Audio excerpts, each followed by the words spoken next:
Did you know that 60% of adults hit the snooze button at least once every morning? I am guilty. So let me ask you this. Do you feel guilty because you're not waking up at 5 a.m. like all the productivity gurus say you should? You're not alone.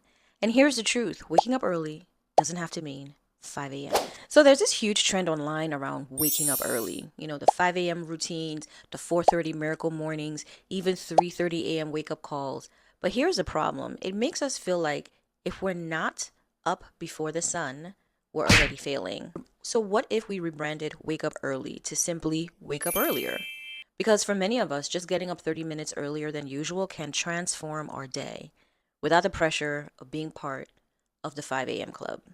Hey Fabulous, I'm Kim and this is Embrace and Simplify You. And on this channel, I help us, especially women, save time, manage our money, and live a life with gratitude. Now, when it comes to saving time, it's all about doing the things that really matter to us and the things that bring us joy and value. So, not just everything that's urgent, but also making time for things that are important. When it comes to managing money, it's not just about saving money, it's about spending with intention.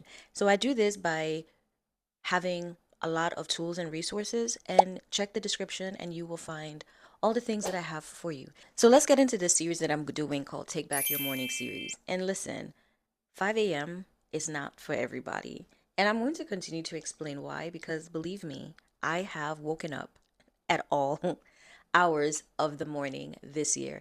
And I'm proof that it's not about the time you wake up, it's about what you do when you wake up.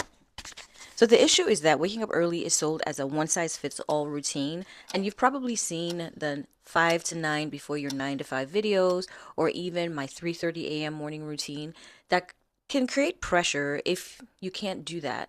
And then you start feeling like you're not disciplined enough. Now, I'm not knocking any of these routines, and I think that for those that it works for, that's fantastic. My only concern about the routines is that sometimes it feels a little bit rigid, and it makes us think that if we're not waking up at that particular time, we're failing. And that's not the case.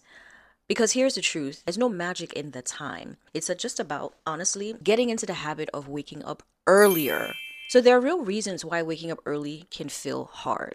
And I'm going to talk about them with grace because if you think about it, everybody is in a different season of life. Not everybody is wired to be a 5 a.m. or super early morning person, but everyone is wired to wake up earlier.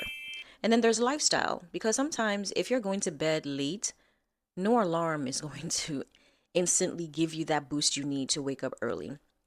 And then there's mental load. And believe me, stress is a silent killer. Stress can make mornings even tougher. So if you're going through so much and you just don't know how to balance all the things in your life, I don't necessarily know that a very strict wake up time is going to improve your life. It's just going to add more stress. So here's what I've discovered in my own journey. From January to April, I woke up at 5 a.m. And then from April to around August, I woke up at 5:30 a.m. And now, and that was till mid-August. And now I wake up at 6:30 a.m. And I have to be honest, I've never felt better waking up later. Here's why. I tend to go to sleep between 10 to 11:30 at night. So I'm more productive when I wake up at 6:30 because I actually feel rested. I learned what matters most in my mornings and I don't have to do everything.